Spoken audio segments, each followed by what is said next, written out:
and by Doctors Tam, New, and Berthiaume. Je voudrais maintenant inviter mon collègue François-Philippe Champagne à débuter la conférence de presse. Alors, à toi, François-Philippe. Please go ahead. Merci, Monsieur le ministre Leblanc. Bonjour tout le monde.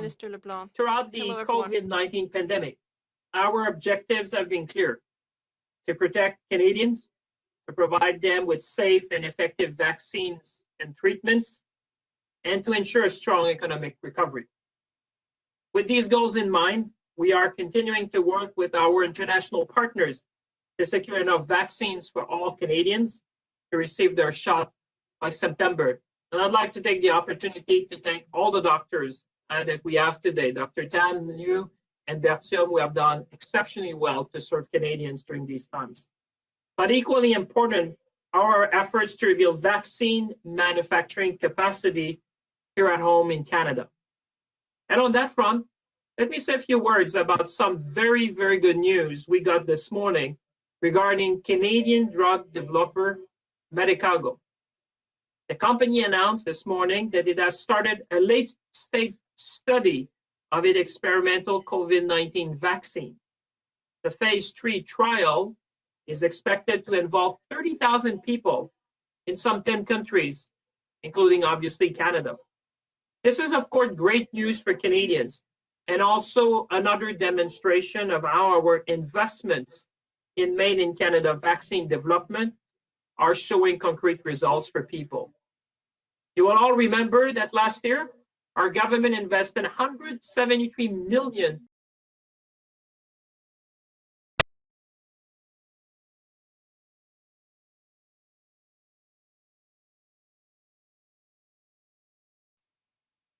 which brings me, ladies and gentlemen, to share with you some more good news on the biomanufacturing front with you here today.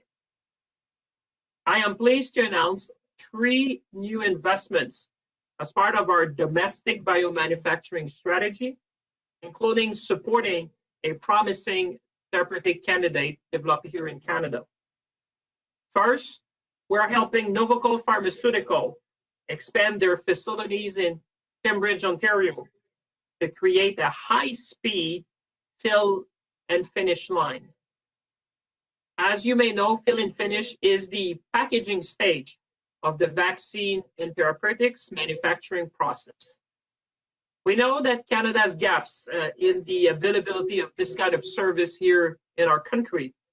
So this is a key supply chain investment that we are doing to improve resilience here at home in Canada. The Novacol project will also help create 25 new highly skilled jobs while maintaining their existing workforce of about 350 employees. Le deuxième projet dans lequel nous investissons aujourd'hui a également été sélectionné pour accroître la capacité globale de remplissage et d'obturation, qu'on appelle communément le fill and finish au Canada. Nous travaillons en partenariat avec les laboratoires CABS, KABS, pour agrandir ces installations à Saint-Hubert et aussi mettre sur pied de nouvelles installations à Val-des-Sources au Québec. Ainsi, KABS pourra remplir et obturer plus de 30 millions de fioles par an à Saint-Hubert et produire des thérapies à base d'anticorps à Val-des-Sources. Ce projet va permettre de maintenir 140 emplois et va permettre aussi de créer 40 nouveaux emplois ici au Québec. Le troisième investissement d'aujourd'hui est accordé à une compagnie qui s'appelle Immune Biosolutions, qui est située à Sherbrooke, au Québec. L'investissement va aider à développer et faire progresser son candidat thérapeutique vers une véritable solution québécoise. De plus, l'entreprise établira une capacité de biofabrication à l'échelle clinique et mettra au point un nouveau processus de découverte accélérée.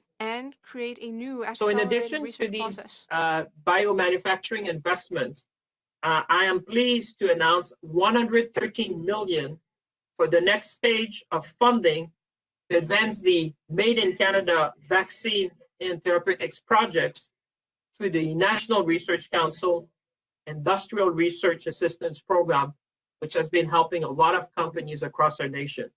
Since the start of the pandemic, this program has provided advisory support and more than $37 million in funding to advance early stage and development research of 6 domestic vaccine candidates and 7 domestic therapeutics candidates for COVID-19. When the 13 recipients complete their current stage of work, the National Research Council will work to advance the most promising of these candidates to the next phase of clinical development.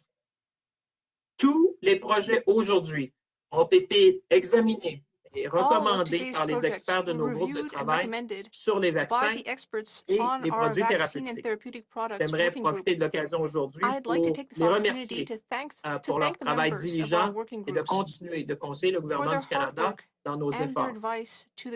Since the start of the pandemic, our government invested approximately $1 billion to advance industrial research and development in vaccines and pharmaceuticals and biomanufacturing capacity.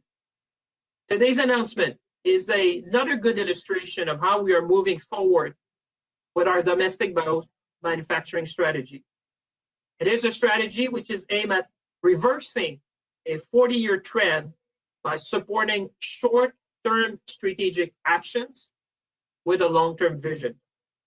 Indeed, by investing in our domestic biomanufacturing capacity, we are advancing vaccines and treatments today, while at the very same time strengthening Canada's response to any future outbreaks. Ladies and gentlemen, Canada has the talent, the innovators, and the willing partners to be a global leader in this space. So let's seize the moment. Let's be ambitious, and let's together rebuild our biomanufacturing sector here in Canada. With that, Mr. Chair, I will turn over to you. Merci. Merci beaucoup, François-Philippe. Merci pour ces excellentes nouvelles. So now we'll turn to Drs. Tam and Dr. New. Bonjour à toutes et à tous. Over the past several weeks, COVID-19 activity plateaued at a high level, with national case counts now on the rise. To date, over 913,000 cases of COVID-19, including close to 22,500 deaths, have been reported across Canada. And over the past week, on average, almost 3,200 new cases and 31 deaths were reported daily. At the same time, about 2,040 people with COVID-19 were being treated in our hospitals each day, including almost 550 in critical care. To date, over 3,600 variants of concern cases have been reported across Canada, with the B.1.1.7 variant accounting for over 90% of these to date. With high infection rates and more contagious variants spreading, we must remain vigilant to prevent acceleration of the epidemic and its severe outcomes. With over 4.4 million COVID-19 vaccine doses distributed and over 3 million doses administered across Canada, federal, provincial, and territorial authorities are continuously monitoring COVID-19 vaccine safety. To date, no unexpected vaccine safety issues have been identified in Canada. Health Canada is aware of reports of serious adverse events in Europe following immunization with the AstraZeneca vaccine, but wants to reassure Canadians that the benefits of the vaccine continue to outweigh its risks.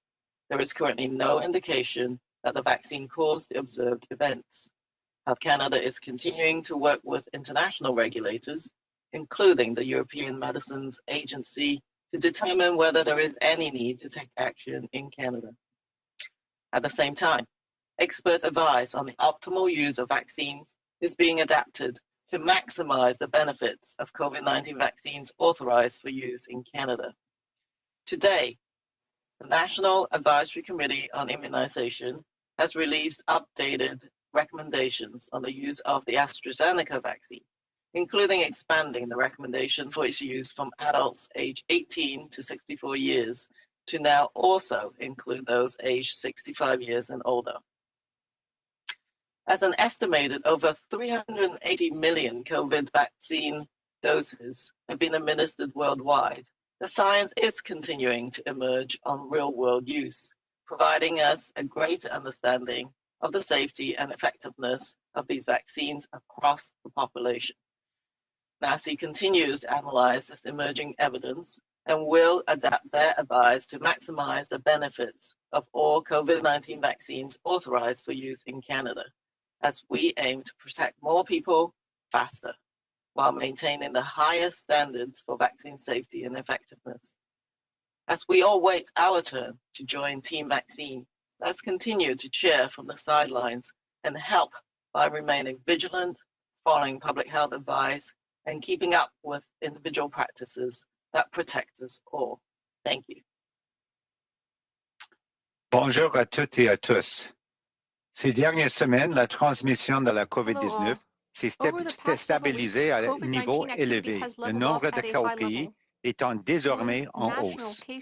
Jusqu'à présent, plus de 913 000 cas de COVID-19, dont près de 22 500 décès, ont été signalés au Canada.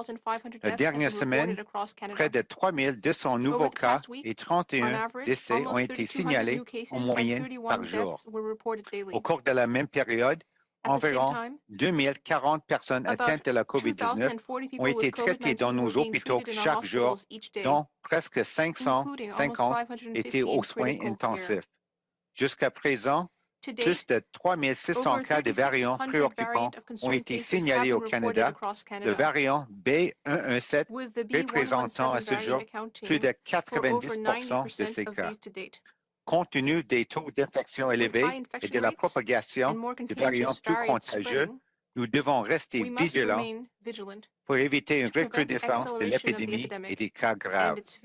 Avec plus de 4,4 millions de doses distribuées et 3 millions de doses qui ont déjà été administrées au Canada, les autorités fédérales, provinciales et territoriales surveillent sans cesse l'innocuité des vaccins contre la COVID-19. Aucun problème imprévu lié à l'innocuité des vaccins n'a été soulevé à ce jour au Canada.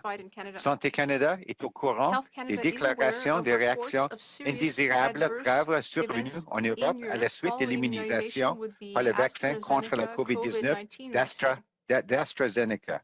Toutefois, le ministère tient à rassurer les Canadiens que les avantages du vaccin continuent de l'emporter sur ces risques. Pour le moment, rien n'indique que le vaccin a causé les réactions observées. Santé Canada continue de collaborer avec les organismes de réglementation internationaux, notamment avec l'Agence européenne des médicaments, pour déterminer s'il y a lieu d'intervenir au Canada. Parallèlement, les avis techniques sur l'utilisation optimale des vaccins sont adaptés pour maximiser les avantages des vaccins contre la COVID-19 autorisés au Canada. Aujourd'hui, le Comité consultatif national de l'immunisation, ou CCNI, du Canada publie des recommandations actualisées sur l'utilisation du vaccin AstraZeneca, notamment l'élargissement de la fourchette d'âge recommandée pour l'utilisation chez les adultes de 18 à 64 ans pour inclure dorénavant les personnes âgées de 65 ans et plus. Nous estimons que plus de 380 millions de doses de vaccins contre la COVID-19 ont été administrées dans le monde. La science continue d'approfondir son savoir sur l'utilisation réelle, ce qui nous permet de mieux comprendre l'innocuité et l'efficacité des vaccins contre la COVID-19 dans la population. Le CCNI continue d'analyser ces nouvelles données et adaptera ses avis afin de maximiser les avantages de tous les vaccins autorisés au Canada, car l'objectif est de protéger davantage de personnes plus rapidement, tout en maintenant les normes les plus strictes en matière d'innocuité et d'efficacité. En attendant notre tour pour nous joindre à l'équipe des vaccinés, continuons de la soutenir et à faire preuve de vigilance en suivant les consignes de santé publique et en appliquant les pratiques individuelles qui nous protègent tous. Merci. Merci beaucoup, Dr. New. Alors, Corinne, on prendra les questions maintenant. Merci. Nous allons donc passer à la période de questions au téléphone avec une question de suivi chacun. We will now take questions on the phones with one question, one follow-up each. Opérateur, première question. Merci. Thank you. Veuillez s'il vous plaît appuyer sur l'étoile 1 maintenant. Si vous désirez poser une question, please press star 1 at this time for any questions. Notre première question est de Raymond Fillon de TVA. À vous la parole. Merci. Bonjour, une question pour Dr. New d'abord. Est-ce que la troisième vague est commencée en Ontario selon vous? Plusieurs experts pensent que oui.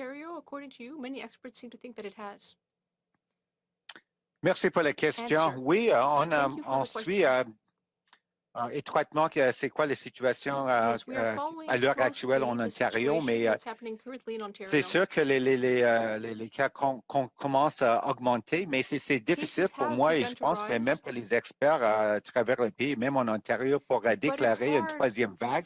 Des fois, c'est seulement peut-être en rétrospective avec la coupe épidémique si on est sur la pente descendante. Mais pour l'instant, c'est un bon signal pour tout le monde pour faire attention que oui, il faut continuer à suivre les consignes de la santé publique parce que oui, si on ne suit pas étroitement les consignes de santé publique, c'est sûr que les cas vont continuer à augmenter. Je pense que les programmes de vaccination se déroulent bien, mais avec les variants préoccupants, c'est vraiment une préoccupation, je pense, qu'il y a des experts partout. Merci. Merci. Ma question suivie serait pour le ministre Champagne, pour un collègue, au sujet de Medicago. Vous en avez parlé en anglais tout à l'heure, le lancement de la phase 3 de l'essai clinique. Pouvez-vous nous expliquer ce que ça représente comme nouvelle? Certains diront que, compte tenu que ce vaccin sera vraisemblablement pas disponible avant la fin de la vaccination au Canada contre la COVID-19, on peut peut-être se demander pourquoi. Ce serait une bonne nouvelle, mais j'aimerais vous entendre là-dessus, s'il vous plaît. Merci, M. Fillon. Je pense que c'est une grande nouvelle parce que depuis le départ, avec les autorités, on a essayé de développer un vaccin au Canada. Il faut savoir que Medicago, qui est à Sainte-Foy, Québec, est le vaccin le plus avancé au Canada. Et là, de voir que non seulement Medicago avance, mais qu'il s'allie avec une grande firme pharmaceutique, EST, pour la nommer. Moi, je pense que c'est une grande nouvelle pour le Québec, grande nouvelle pour le Canada, parce que, vous savez, on avait investi dès le départ 173 millions pour accélérer justement le développement de ce vaccin-là et puis de bâtir la capacité manufacturière. Et je pense qu'il y a une chose qu'on a appris, M. Fillon, c'est que les Canadiens et Canadiennes s'attendent à ce qu'on pose des actions immédiates stratégiques, mais avec une vision à long terme. Alors, peu importe ce que l'avenir va nous réserver, je pense qu'une des grandes leçons de cette pandémie-là, c'est d'être plus résilient, de s'assurer qu'on ramène le plus possible chez nous les chaînes d'approvisionnement pour assurer la santé et la sécurité des Canadiens. Alors moi, j'y vois là une grande nouvelle. Merci. Thank you. Next question. Prochaine question. Our next question is from Mia Repson from the Canadian Press. Please go ahead. À vous la parole. Yeah, Dr. Tam, I'm wondering if you could talk a little bit more about what we're seeing in terms of the variants, how they're behaving. We do seem to be seeing higher percentage each day of those variants, and if we have any evidence yet of what impact they're having on severe disease, on death, but also if the vaccines are showing any impact with them. What evidence at all do we have about that at this point? Thank you for the question. And as I said in my remarks, there's over 3,600 variants of concerns now identified in Canada. By that, what I mean is the number that have undergone the genome sequencing. There are, in fact, many more cases where we suspect that they're cases of variant concern because they contain these mutations. Provinces have been screening essentially almost all of their cases for mutations. So there are many more underneath these already sequenced viruses so we know it is actually occurring in Canada. So the 3,600 is kind of a tip of the iceberg, and there are many more cases with those mutations. So that is definitely concerning. We do know that public health measures do work. We've seen that in other countries. In slowing down and controlling these the spread of these variants. But they're, obviously occurring at a time when the population-based immunity is quite low. I think based on our preceding serial surveys, the percentage of Canadians or people in Canada with previous exposure to the virus is low, and then our vaccines are just accelerating. It's great news, but we've got a long ways to go. So under these circumstances, when these variants are accelerating, it's a really sort of precarious time for us, which is why every level of government has to be really vigilant and concerned. Now, I think, what do we know about these variants? You've seen probably some of the studies coming out of Ontario, which suggest, of course, they're more transmissible. When we look at that reproduction number, it's over 1, it's 1.2 or more so far in the context of Ontario. And which means they have a great propensity to accelerate, to that speed of spread is going to be bigger than the previously existing variant or viruses. So that is why I think we are concerned about the variants. Secondly, based on information, particularly from the United Kingdom, the B117 variant is associated now. There's stronger evidence to show it does result in more severe outcomes. So now hospitalizations and also deaths.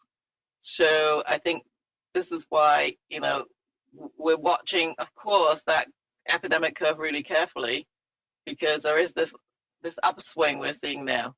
And also recall that what you're seeing now is what happened a couple of weeks back. And so this is not the time to increase your contacts. You need to sort of keep that contact rate as much as you can. People do have essential things that they need to do, but as much as you can, keep that contact rate down. Otherwise, the vaccines won't have time to take effect. So that's what we know. And at the same time, I think we know a bit more about how effective the vaccines might be against these variants and against the B117 variants and others. Certainly, there seems to be good coverage on the whole for the B117 variants, and lower maybe for the others. But the vaccines do still offer protection. Thanks for that. And I'm also wondering if you could talk about the death numbers, which you talked about the number of cases sort of had flatlined for a while and were creeping up again. But in that same time period, the number of daily deaths seems to go down. What do you attribute that to? Is that vaccine? Is that luck? Is there a reason that you can explain why the deaths have gone down? That's a really important observation, one we're watching really carefully, because obviously some of the most high-risk groups are being vaccinated as a priority.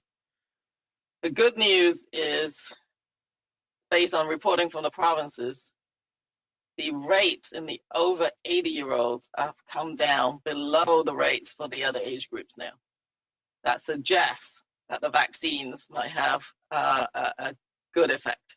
Secondly is that the number of long-term care facility outbreaks have reduced over time. Now, one might say, well, it's because of all the public health measures that's been put to bear. That's possible too. Reducing community transmission rate does have an impact on the rates in long-term care. But that kind of drop is really encouraging. And what we've also heard is that, the number of cases in relation to any of the long-term care outbreaks are smaller than they were before. And so those are really good signs. Now, the number of deaths and hospitalizations, as we all know, are lagging indicators from the cases. So if the cases start going up, it'll be a number of weeks before we know whether that's resulted in any increase in deaths. But I think it is encouraging that those who've been vaccinated first, that over 80-plus age group, their rates are crossing the lines of the incidence of all the other age groups, dropping below all of them. So that's really great news.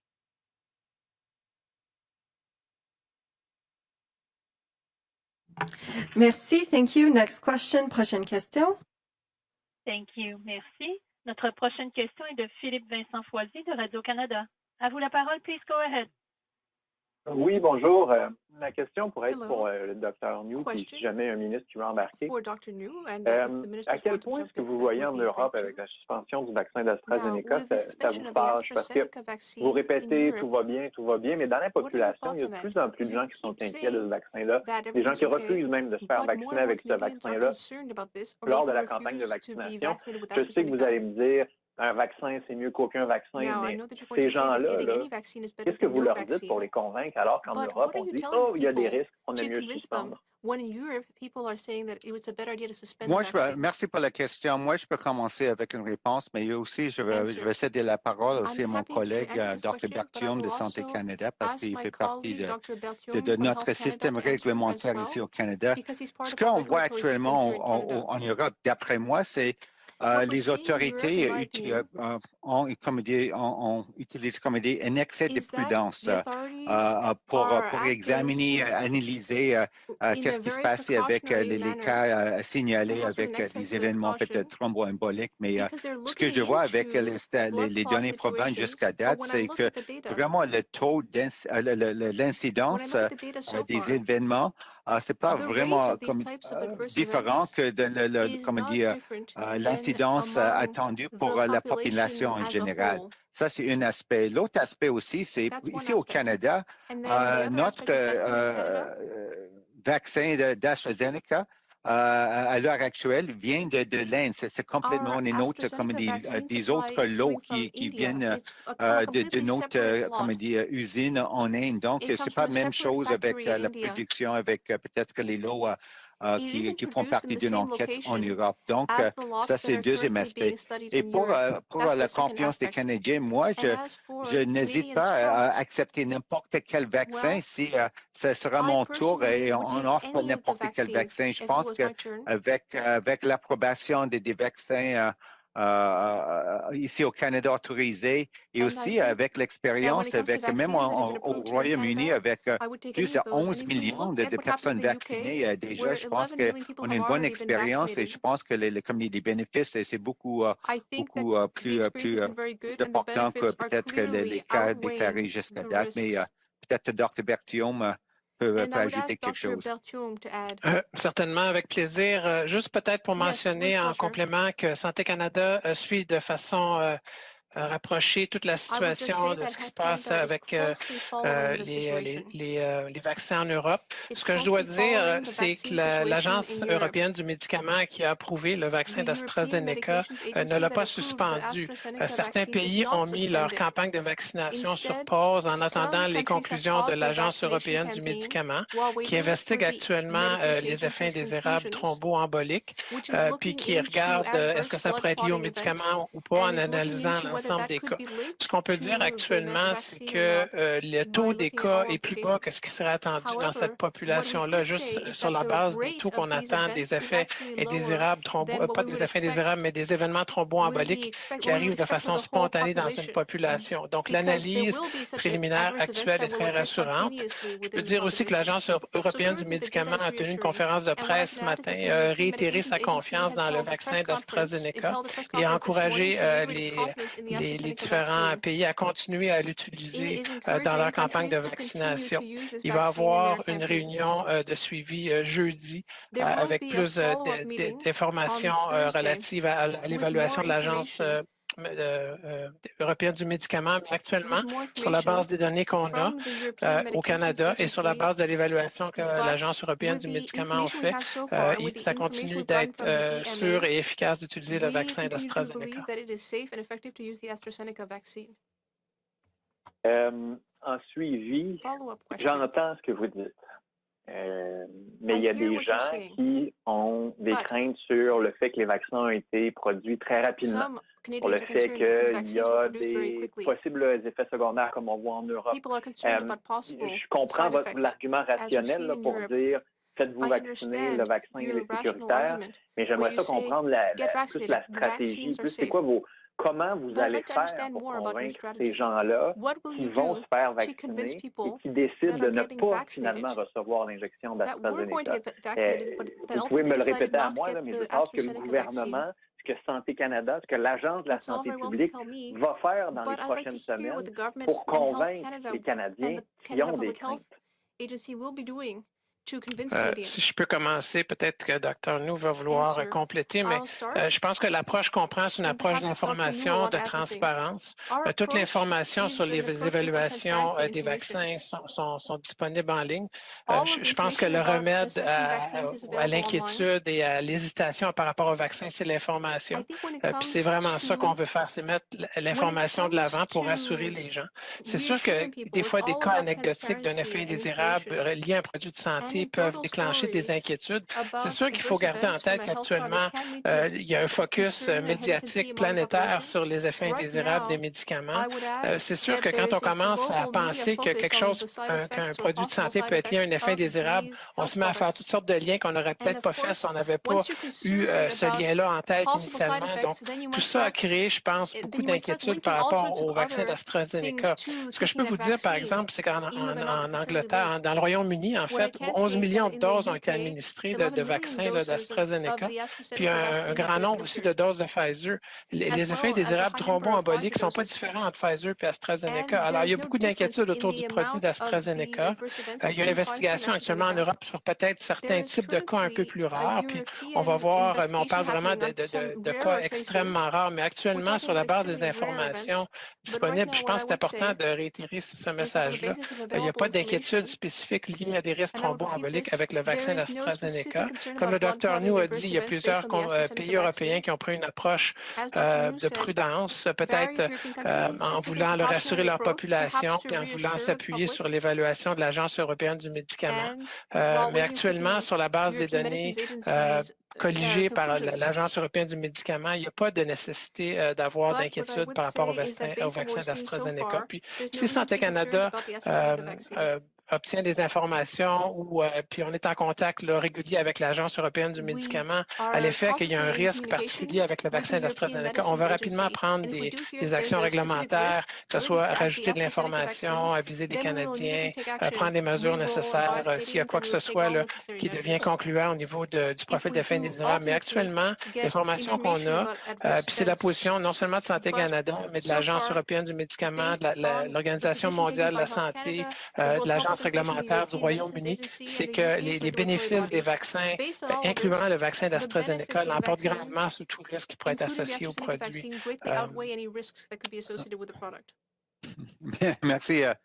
C'est Dr. New. Peut-être je peux ajouter quelque chose à la réponse de Dr. Berthiaume. Je pense que la chose la plus importante, c'est vraiment de fournir aux Canadiens et Canadiennes, comme dit, l'information crédible et fiable. Et je pense que les Canadiens, en général, ont beaucoup de confiance dans leurs fournisseurs de soins de santé sur le terrain. Donc, je pense que c'est quelque chose à faire parce qu'on a déjà commencé avec une série de webinaires pour donner les outils, la bonne information aux fournisseurs pour les donner la confiance pour avoir des bonnes conversations avec le patient pour fournir les bonnes informations. Donc, je pense qu'au fur et à mesure, on continue avec les bonnes données probantes, aussi l'information, et donner aussi des webinaires, des autres outils pour fournir les travailleurs de la santé avec la bonne information pour avoir des bonnes discussions avec le patient, pour augmenter leur confiance avec les vaccins. Merci. Thank you. Prochaine question. Next question. Merci. Our next question is from Ryan Tumulty from the National Post. Please go ahead. À vous la parole. Yeah, this question is for Minister Champagne.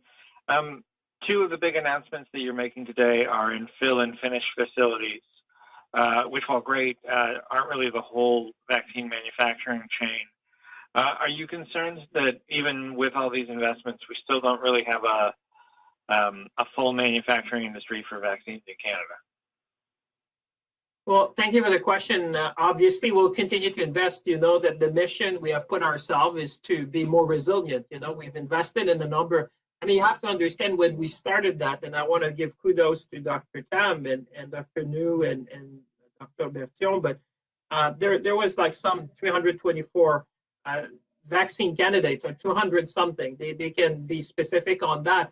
We selected 7 and they were widely approved. I mean, the subset that we have, which have been approved in Canada, have been approved in a number of countries. Now, since day one, we have made sure that we would speed up our investments in biomanufacturing. 12 days, I think the World Health Organization declared a pandemic was on March 11, if my memory serves me well. And within days, we had already invested close to 200 million. And within 30 days, we added another 600. So we already had 800 millions to invest, I would say, and to increase our domestic capacity. Now, what we found in Canada, and you probably saw that in different articles, is that the two sites where we had, which could do volumes, to attract the big vaccine developers, you need volumes. The one is GSK in Quebec City, which is already doing the influenza vaccine. And you have Sanofi Pasteur, which is the former Connaught Laboratories, which is also doing polio and other type of vaccines for the world. So what I've been doing and what we've been doing as a government since day one, and trust me, I've been texting and talking to about all CEOs that I can find to make sure that we onshore as much of the critical components, whether it's adjuvants, whether it's lipids, whether it's fill and finish, to kind of plug the gap that we had in Canada. And the investments of today, I mean, it's 100 million. The total project value is 176 million in terms of project value. That's quite significant. I mean, if you just take CABS, which I mentioned, CABS will allow us to do on a speed fill and finish capacity about 30 million vials per year.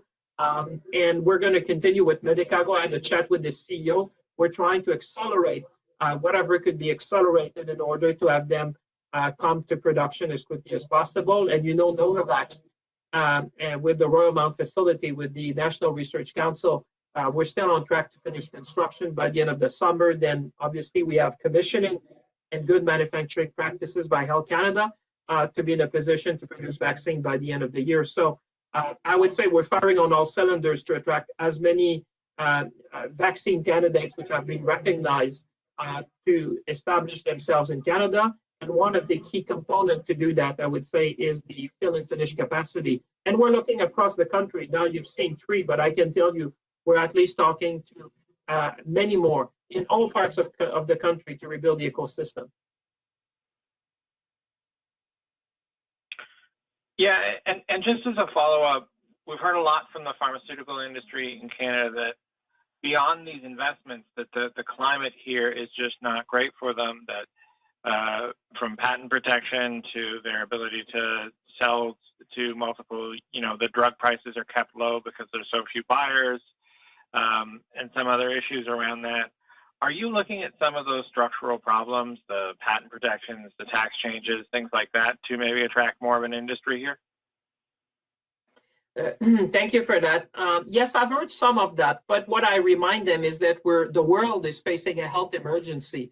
So what I'm saying is that I'm happy to engage in a long-term discussion with respect to some of the irritants. I mean, we said it. We're reversing a trend which started, in the 1980s. So obviously, what I'm saying to them is let's take strategic, immediate actions with a long-term vision, because that's what we need to do now, because not only I'm trying to attract them in Canada to be able to manufacture for our domestic needs, but I think Canada has demonstrated itself to be a very good partner. What I've heard from many CEOs, they say Canada is a safe bet. Stability, predictability, we didn't put export restrictions. You probably heard from Pfizer that if you look at the vaccine, there's more than 100 components coming from something like 40 or 45 suppliers coming from 19 countries.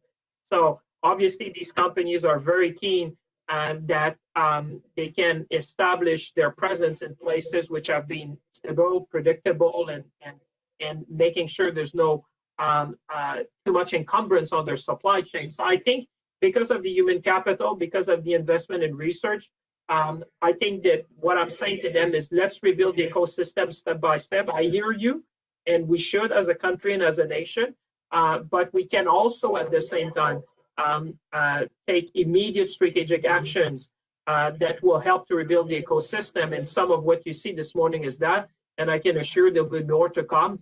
because we are in discussions with a number of players in the industry. And like I said, what I hear is Canada is a safe bet, and that is encouraging for us and should be encouraging for Canadians.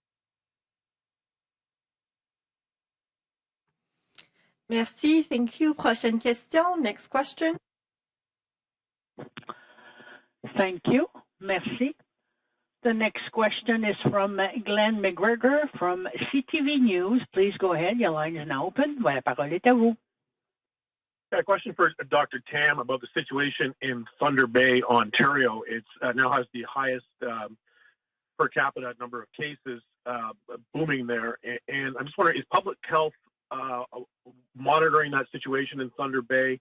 And if so, do you have any insight into what's happening there and whether or not the province should take more action, declare it a hot zone, and respond accordingly? Yes, I'm aware of the situation in Thunder Bay, and obviously as a provincial jurisdiction, and we can, from a public health agency perspective, can provide support which is generally more technical, but government-wide, there's of course federal supports that can be provided, whether it's isolation sites or support for people who have to abide with the public health measures. And I think Ontario is taking a more regional approach to how they're managing their outbreaks and their epidemiologic situations, so that they are, obviously treating Thunder Bay, I think, differently to maybe other areas where there's less activity.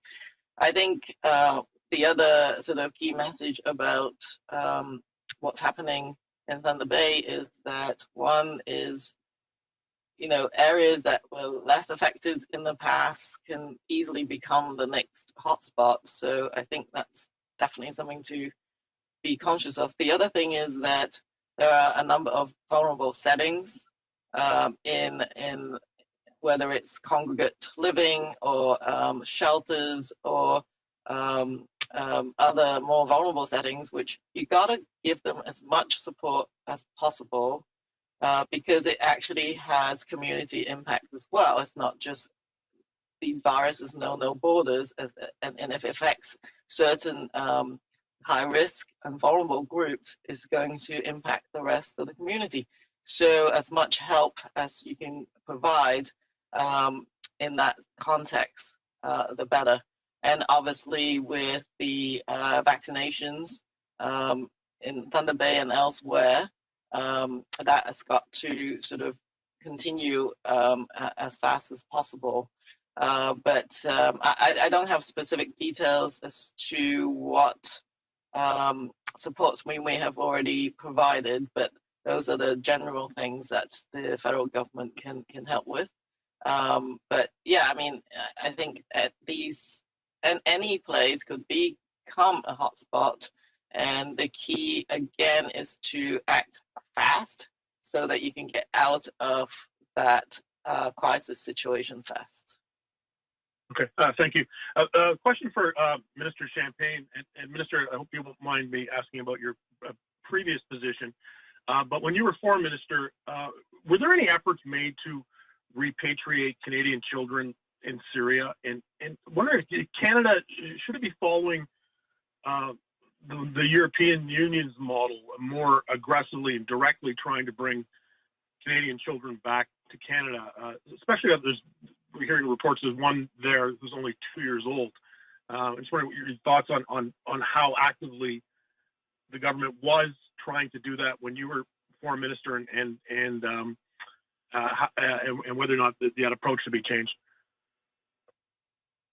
No, it's a fair question. I guess when you're a minister of the Crown, whether you move around, and I did some of that, you've touched different things. I'm happy to answer your question, and obviously Minister Garneau could provide you the more updated. But certainly, you will remember that we repatriated an orphan. I mean, we said it at the time. These were exceptional circumstances. We had an orphan which we successfully brought back to Canada. We said at the time that one of the paramount I would say objective is to do that safely. As you know, we don't have a diplomatic presence in the region, or I'd say in that country, in Syria.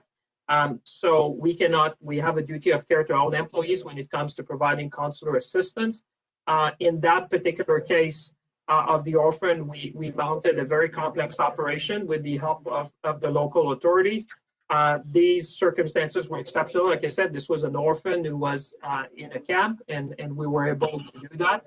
And I think we said circumstances like that are very exceptional. And I would say, obviously, we are looking at ways how we can provide consular assistance to those Canadians who are there. But you would understand we need to balance that with our duty to protect the health and safety of our own consular officials. And we've said it, we could do it in that particular case because the circumstances were exceptional. And I think we have demonstrated compassion, and we will continue. And there's always ways where we're trying to support Canadians who might be still in Syria. Merci, thank you. We will take a final question. Nous allons prendre une dernière question. Opérateur. Thank you. Merci. The next question is from Tom Parry from CBC News. Please go ahead. Your line is now open. Merci. Hello. Thank you for taking my question. This is for Dr. Tam and Dr. New. This question was asked a little earlier on in the session. Hi, Tom, we've lost you. I think the line has cut. I believe there is one last person on the line, so we will take the next question from a reporter. Operator. Please go ahead, Mr. Parry. Your line is now open.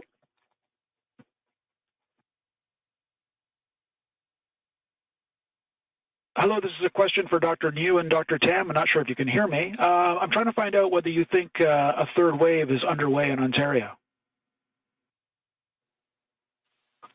I think this is Teresa Tam. I think even the Ontario public health entities, the colleagues in the province have reflected on that. This is an inflection point, I think, for Ontario.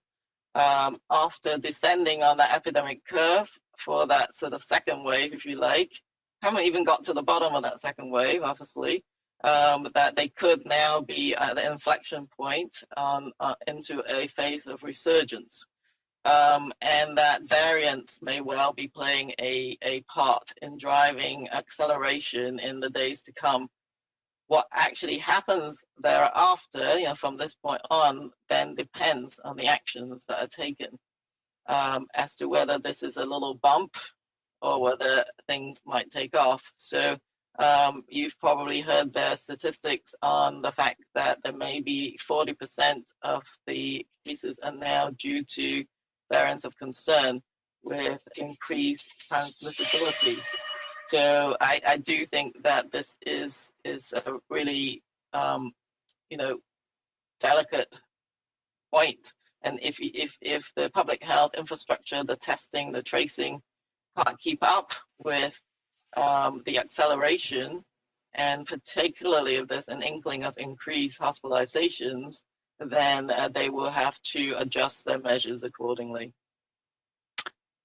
Yeah, it's Dr. New. Just to add to it, I think I answered the question in French as well, is that certainly, in terms of waves or wavelets, as Dr. Tam also alluded to, is that Ontario certainly seems to have a slight increase in cases. And so maybe it's an inflection point and maybe it's a little blip that'll go down. But certainly I think the important point to emphasize is that what Ontarians do now matters, because obviously we'll see the consequences, in a couple of weeks if the cases continue to rise, or if, let's say, hopefully the right measures are in place and people continue to follow public health practices, so that it just becomes a tiny blip in retrospect rather than obviously a continued increase. As I said, sometimes you don't know what wave you've had until maybe you're actually on the downside of the epidemic curve. So I think the point's taken.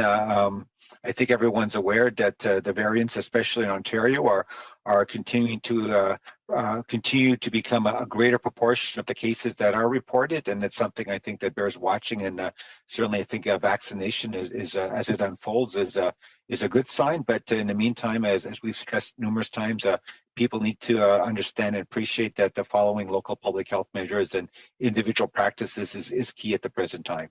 Thanks. When do you think we'll be able to say when and if we are in a third wave? And just in terms of the variants, I mean, how big a role? I mean, is that what's going to be driving a third wave if and when it comes?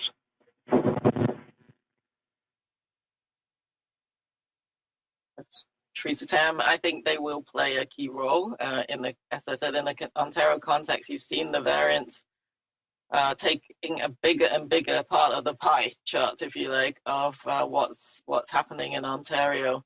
They're now at 40% of the cases, and that could easily accelerate to 50% and beyond. So I do think with the B117 variant in particular, it's now become it's in over 100 countries. In the UK, it's like 99%. Of the cases, so that may well be the driving force. Not that the pre-existing circulating viruses won't play a role, but this is the accelerant to a potential for resurgence. And just to add that Ontario isn't alone. There are other areas of the country where we're beginning to see some, beginnings of an increase. At the same time as we're trying to get through the sort of March break, spring break periods, and sort of this is a period of concern as trying to ensure that the members of the public don't during these times of breaks. Is when we can see an acceleration of cases, because people have a natural tendency to try and congregate in larger numbers, and so it's not the right time to do that. And if everybody plays their part, we'll get through this next month as the vaccines are rolling out, and we'll be in a much better shape.